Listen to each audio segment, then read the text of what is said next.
नमस्कार मित्रों, भगवत चर्चा में एक बार फिर आप सबका स्वागत है। हम लोग भगवत गीता के एकादश अध्याय विश्व रूप दर्शन पे चर्चा कर रहे हैं। इस अध्याय में भगवान श्री कृष्ण ने अर्जुन की प्रार्थना पर, रिक्वेस्ट पे अपना विराट स्वरूप दिखाया है।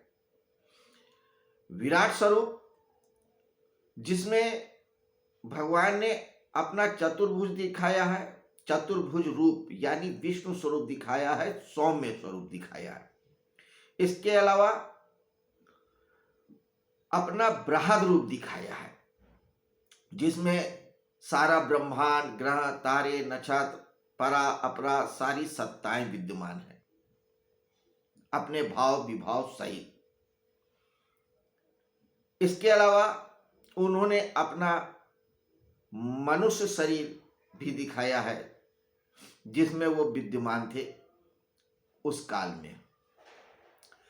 अब विराट स्वरूप में भी सगुण साकार, सगुण निराकार और निर्गुण निराकार तीनों प्रकार के स्वरूपों को दिखाया है। इतना विराट, इतनी विभिन्नता लिए हुए, इतनी संपूर्णता लिए हुए उस परम तत्व का जो अनुभव अर्जुन को कराया, वो मानव इतिहास में शायद न हुआ है और न होगा। यही वजह है कि ये अध्याय मानव सभ्यता को एक नई दिशा देता आया है परम तत्व के संदर्भ में। वरना परम तत्व का अनुभव जिसको भी हुआ है वो मौन हो गया है, वो कुछ बोला ही नहीं है। जिन्होंने बोला है उन्होंने ये कहा है कि उसे कहा ही नहीं जा सकता, बताया ही नहीं जा सकता, गूंगे का गुड़ हो जाता है। और अगर बताया भी है तो या तो उसके सगुण रूप को बताया, निर्गुण रूप को बताया, निराकार रूप को बताया, उनके उस सारे स्वरूपों को नहीं बताया जिन स्वरूपों को भगवान श्री कृष्ण ने अर्जुन को अनुभव कराया था। यह बात इसी अध्याय में आगे के श्लोकों में कहते भी हैं, लेकिन जब आएगी बात या वो श्लोक जब आएगा तब चर्चा करेंगे। अभी फिलहाल इतना हम जान लें कि विराट स्वरूप में अभी तक तो उन्होंने जो स्वरूप दिखाया, अलौकिकता, विराटता, अब आगे के जो 2 श्लोक हैं उसमें अपना भयावह स्वरूप दिखा रहे हैं। ईश्वर सिर्फ सुंदरता नहीं है, सौम्यता नहीं है, अच्छा नहीं है, बुरा भी ईश्वरत है। क्योंकि कृष्ण जैसी चेतना ये मानती है कि सारा संसार, सब कुछ विरोध से बिना है। अगर एक विरोध को छोड़ दोगे तो एक हिस्से को छोड़ दोगे। अगर से तुम पाप को लेते हो तो फिर पुण्य की कोई उपयोगिता नहीं रह जाएगा, पुण्य समझ में ही नहीं आ जाएगा। पुण्य को समझना है तो पाप का होना जरूरी है। पूरब को समझना है तो पश्चिम की उपस्थिति जरूरी है। सफेद को जानना है तो काला होगा, तभी सफेद का अनुभव होगा, वरना नहीं होगा। तो ईश्वरत को या उस परम तत्व को समझना है तो सबको समझना होगा। तो इसलिए उन्होंने अपना सारा स्वरूप दिखाया, अच्छा भी और बुरा भी। उन्होंने कहीं नकार कहा ही नहीं कि ये मैं नहीं हूं। 10वें अध्याय में जब विभूतिपाद भी बता रहे थे तो उन्होंने सब चीजों में अपनी विराटता को बताया था, विशेषता को बताया था। वो कोई भी चीज रही हो, अगर अपने आप को राक्षसों में भी गिनाया तो देवताओं में भी गिनाया, सुर में भी गिनाया तो असुर में भी गिनाया, जीवों में भी गिनाया तो निर्जीवों में भी अपनी विभूति को बताया। तो ईश्वरत्व तो सब में है, सब जगह है, किसको छोड़ोगे। तो अब जो 2 श्लोक हैं उसमें अपने भयावह स्वरूप को बता रहे हैं। आइए श्लोक को लेते हैं, फिर थोड़ी सी चर्चा करेंगे इस बाबत पे। श्लोक कहता है 19वां, अनादि मध्यम अनंतम वीर्यम अनंत बाहुम शशि सूर्य नेत्रम पश्यामि त्वाम दीप्त हुताश वक्त्रम स्वतेजसा विश्वम इदम तपंतम। भयावहता, विशालता, अनंतता। अनादि मध्यम अनंतम वीर्यम अनंत बाहुम, आपको मैं आदि मध्य और अंत से रहित अत्यंत प्रभावशाली अनंत भुजाओं वाले चंद्र और सूर्य रूपी नेत्र वाले प्रज्वलित अग्निमुखों वाले और अपने तेज से इस संसार को तपाते हुए देख रहा हूं।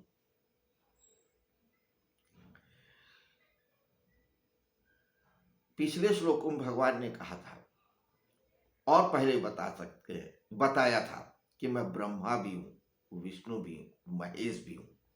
मैं सृजन भी करता हूं, पालन भी करता हूं, संहार भी करता हूं। ठीक उसी बात को यहां पर भी कह रहे हैं। फिर से संदर्भ दूसरा है, वहां पे उन्होंने बताया था और यहां पे अनुभव करा रहे हैं। और जो अनुभव करा रहे हैं उसी को अर्जुन बता रहे हैं। क्या बता रहे हैं कि आपको मैं आदि मध्य और अंत से रहित देख रहा हूं। जिधर से जिधर तक देखता हूं उधर सिर्फ आप ही हैं। कहीं कोई शुरुआत नहीं दिखती, कहीं कोई मध्य नहीं दिखता, कहीं कोई अंत नहीं दिखता। इतने विशाल हैं आप कभी गौर से जाइए और देखिए, समुद्र के किनारे या बीच में चले जाइए जहाज से, और जिधर से जिधर तक देखिए और सिर्फ समुद्र ही समुद्र नजर आता हो, तो एक अजीब सी सिहरन, एक अजीब सा कौतूहल, एक अजीब सा आश्चर्य, एक अजीब सा डर लगने लगता है। तो समुद्र का भी तो एक अंत है, वो तो इस पृथ्वी पर ही है। और फिर आप ये सोचिए कि फिर जिसका कोई आदि और मध्य अंत ही ना नजर आए, तमाम पृथ्वी, आकाश गंगा, निहारकाओं, निबलाओं, ब्रह्मांड के भी पार देख लो तो भी आदमी डर जाएगा। उसी डर को, उसी भयावहता को बता रहे हैं कि हे अर्जुन, हे कृष्ण, हे सखा, हे ईश्वर, मैं आपको कहीं से कहीं तक भी देखूं तो आपको ही पाता हूं। उलझन हो रही है। आपके अनंत बाहु हैं, जिधर देखता हूं उधर आपके बाहें हैं। हर चीज को आप पकड़े हुए हैं, चाहे काल को भी देख लें, महाकाल को भी देख लें, दिशाओं को देख लें, ग्रह नक्षत्र तारों को देख लें, कोई चीज ऐसा नहीं जो आपकी लिमिट के अंदर ना हो। यहां भुजाओं का तात्पर्य है कि आपकी सीमाओं के अंदर ना हो। हाथ से नहीं है तात्पर्य, आपके लिमिट के अंदर ना हो, आपकी सीमा के अंदर हो, आपके प्रभाव के अंदर ना हो। ऐसी कोई चीज मैं नहीं देख पा रहा हूं। चंद्र और सूर्य आपके नेत्र हैं। रोशनी देने के लिए अगर कोई बड़ी से बड़ी इकाई है तो चंद्र और सूर्य है मनुष्य के लिए। हालांकि अगर आप जाओ इस पृथ्वी के पार तो आपको हजारों सूर्य मिलेंगे, करोड़ों सूर्य मिलेंगे, चंद्रमा मिलेंगे, इससे बड़े बड़े सूरज और चांद दिखेंगे। ये तो बहुत छोटे से तारे हैं, बहुत छोटे से। तो यहां पे ये सूर्य और चंद्र सिर्फ एक उदाहरण के तौर पर हैं, एक इशारे के तौर पर हैं। तो ये जितने भी ग्रह नक्षत्र तारे रोशनी दे रहे हैं, ये आपके नेत्र हैं जिनसे आप देख रहे हो। उसकी रोशनी कितनी होगी कल्पना नहीं किया जा सकता। एक उलझन, एक डर पैदा करते हैं।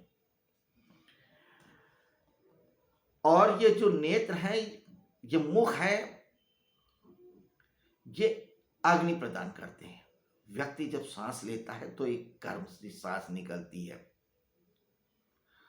तो ये जो आपके मुख हैं, इससे इतनी गर्मी निकल रही, इतना तेज निकल रहा है, इतनी लपटें निकल रही हैं कि ऐसा लग रहा है जैसे पूरा संसार जल जाएगा। अगर आप सूरज के पास जाओ तो भस्म हो जाओगे। वैसे भी अगर गर्मी में थोड़ा सा 2-4 डिग्री सूरज ज्यादा बढ़ जाता है, 50 डिग्री भी आ जाता है, आदमी परेशान हो जाता है। पेड़ पहाड़ नदियां सब खौलने लगते हैं। तो जब हजारों सूरज एक साथ उग जाएंगे तो क्या होगा, कितनी रोशनी होगी, कितनी आग होगी। तो ऐसा लगता है कि जैसे सब कुछ जल जाएगा, खाक हो जाएगा। तो यहां पे ये प्रतीकात्मक है। और जब आप समाज के गहरे अर्थ स्तरों पे जाएंगे तो आपको ऐसा अनुभव हो भी सकता है, लेकिन होगा तो ऊपर वाले के प्रसाद से, उसकी कृपा से, उसके पहले नहीं हो सकता। इतनी गहरी गहरी खाइयां लगती हैं। कई बार जब लोग समाधि में या ध्यान में गहरे उतरते हैं तो भी डर जाते हैं। ऐसा लगता है कि आप अनंत गहरी खाई में गिर रहे हो, उड़ रहे हो तो इतनी ऊंचाई तक उड़ते रहते हो कि लगता है गिरेंगे तो सब कुछ खत्म हो जाएगा। तो चाहे ऊंचाई हो, चाहे गहराई हो, चाहे लंबाई हो, चाहे चौड़ाई हो, चाहे तेज हो, कुछ भी हो, सब लिमिट के पार है, उसकी कोई सीमाएं नहीं है। तो ईश्वर, हे कृष्ण, मैं आपके इस स्वरूप को देख के डर रहा हूं, डराने वाला हूं। आगे कहते हैं, द्यावा पृथ्व्योरिदम अंतरम ही व्याप्तम तवेकेन दिशत सर्वाम दृष्टवादुम अद्भुतम रूपम उग्रम तवेदम लोकत्रयम प्रवर्तितम महात्मना। हे महात्मन, या स्वर्ग और पृथ्वी के बीच का अंतराल और संपूर्ण दिशाएं एक आप से ही परिपूर्ण है। आपके इस अद्भुत और उग्र रूप को देखकर तीनों लोक व्यथित और व्याकुल है।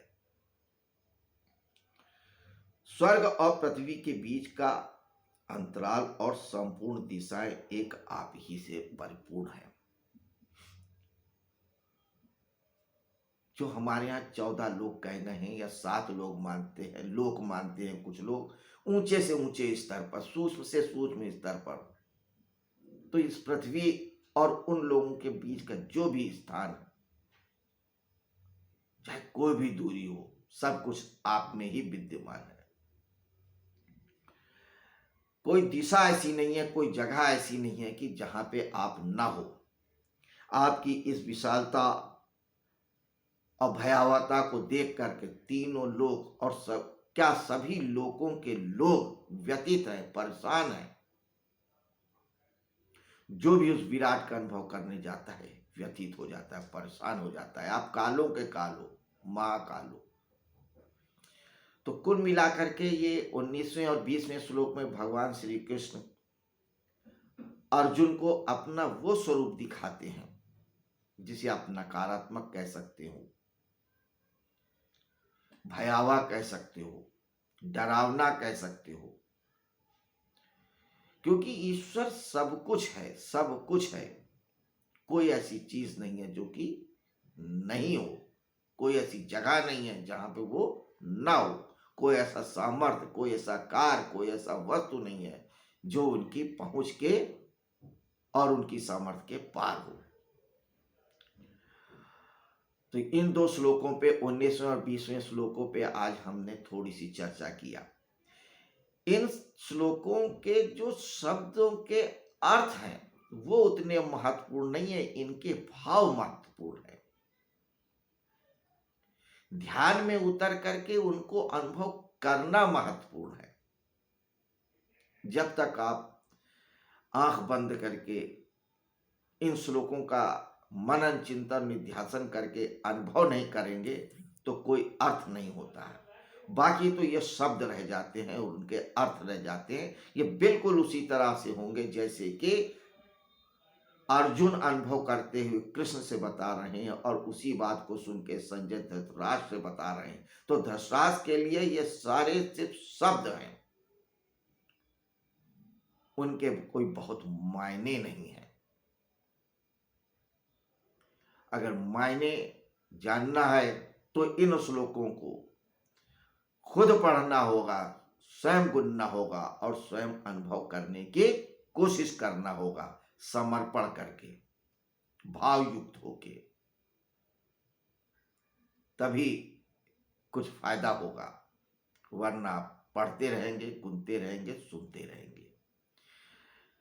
खैर, आज की चर्चा हम यहीं समाप्त करते हैं। कल फिर मिलेंगे 11वें अध्याय के 21वें श्लोक पे चर्चा करने के लिए, जिसमें जानेंगे कि भगवान श्री कृष्ण ने अपने विराट स्वरूप को दिखाते हुए और क्या क्या दिखाया। नमस्कार, शुभ रात्रि।